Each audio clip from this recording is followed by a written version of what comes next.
All right, we're gonna get started. So I'm not here today, but your projects will still be due.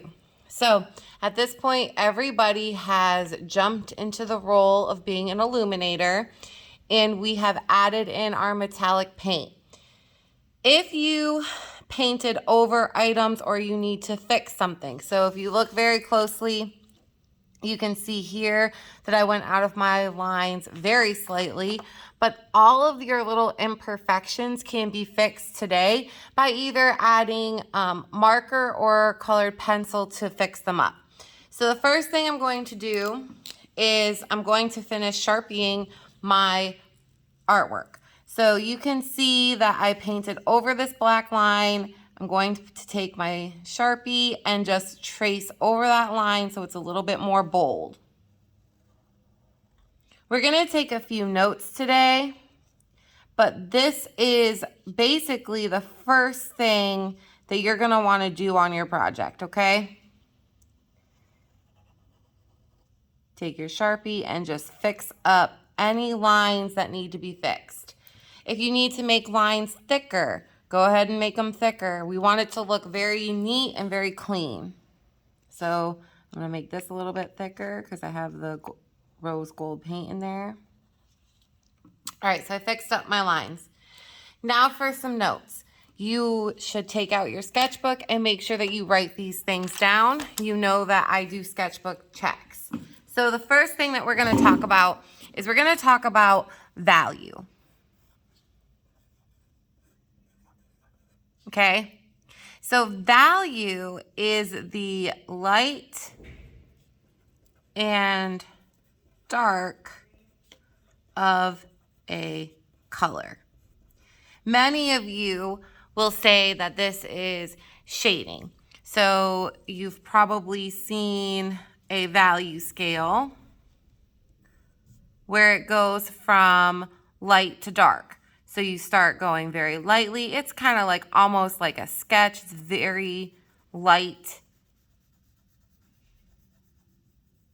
value. You get a little bit darker. And I'm going quickly. You may go quickly in your sketchbooks as well. Getting even darker.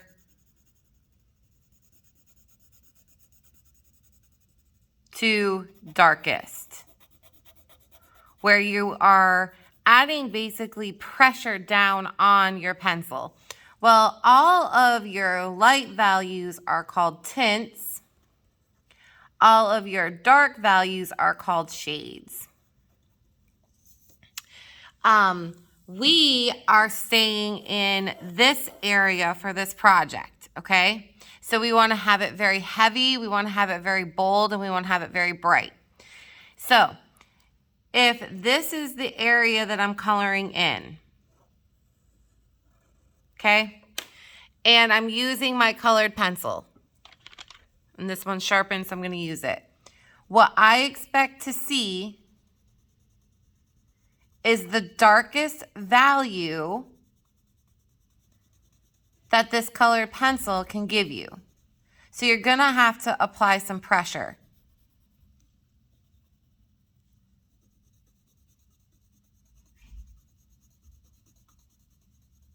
Notice how I'm going in one direction. When you are coloring with whatever, paint,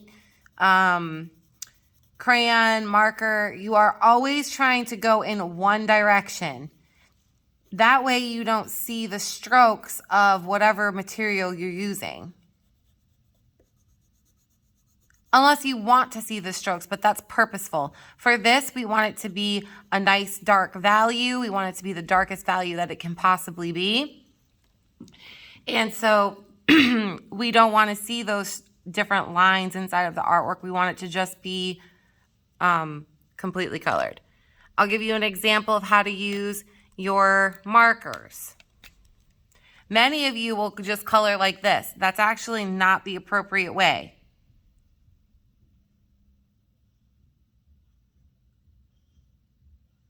So believe it or not, there is a correct way to color and an incorrect way to color.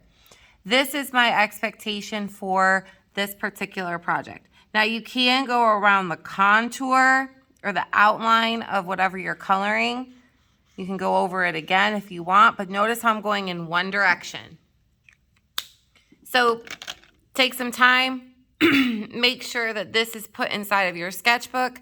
Again, we're writing value, light and dark of a color. Your tints are going to be your light values.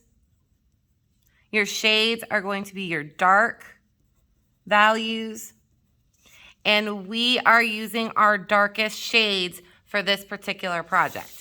So you're going to take whatever material you're going to use, and we're going to be limited to either markers or colored pencils. You're more than welcome to use this sharpener. You do not put the colored pencils in the mechanical sharpener. If you need to empty this, go ahead. If something gets stuck in here, go ahead and get it out. It'll probably happen when I start. You can do a mixture of both markers and colored pencils. That's completely up to you. I'm going to start off with some markers. You can have a scrap piece of paper. Make sure your marker's good. And I'm going to start on her fin. Again, I'm going in one direction. I do not want to see white spaces anywhere on your paper. Everything should be completely colored in. I shouldn't see scratchy areas. So if I'm coloring in this, it shouldn't look like that. It should look opaque.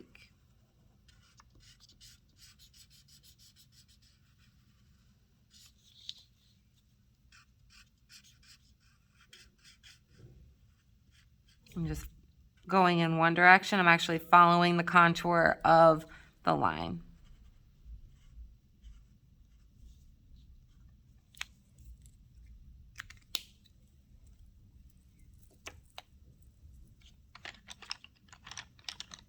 Now I want to use multicolors inside of the fin. So I'm going to go again one direction.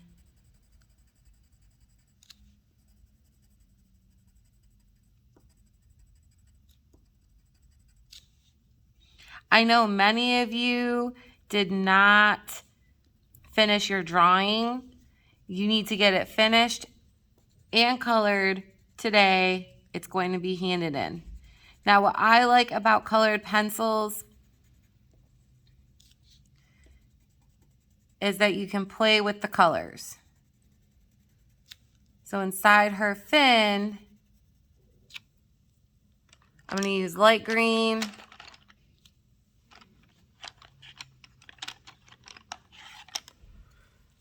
I'm going to come in with a little bit of dark green right next to it, and I can overlap it.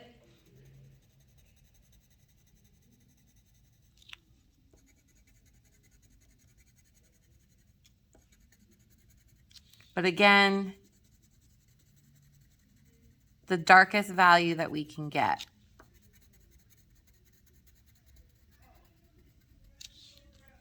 The darkest value that we can get on here. So you're not going like this and telling me that it's colored. That's not going to be acceptable. I'm going to add a little bit of blue, if I can find blue. There we go. When you sharpen your pencil, you do not have to push hard. You just push it. It doesn't have to be exactly pointed either. I'll put a little bit of blue in here. So you have plenty of time to finish this today. Take your time. If you finish early, I do have a coloring sheet for you where you can continue to practice and build up those fine motor skills. It's a very detailed coloring sheet, so if you hand that in, I will give you some extra points. But yeah, so that's kind of the plan for today.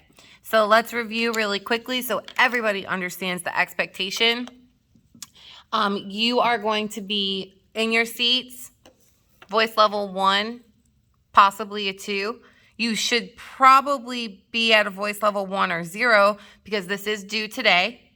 What I'm grading you on: 1, you need to make sure that you have your illuminated letter in the middle. It needs to be nice and big. It also needs to be in a frame. So we talked about the frame. I showed you how to create one. Around your letter, you need to have either a mythological creature. So I have my mermaid. Foliage. Foliage is plant life. So I actually added in a little bit of plant life just to make it a little bit more interesting.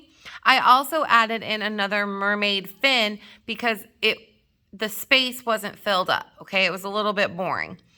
And you are using your darkest values and you're coloring it in completely. I do not want to see stuff like this. That's a light value. That's a tint. We're not doing this. We're doing it over here in this area because illuminated letters are bold and bright. So, sorry about that. Finish your drawing. Make sure it's outlined with Sharpie. Color it in. Make sure your name's on it. Hand it in. All right. I hope you have a great art class, and I'll see you Friday.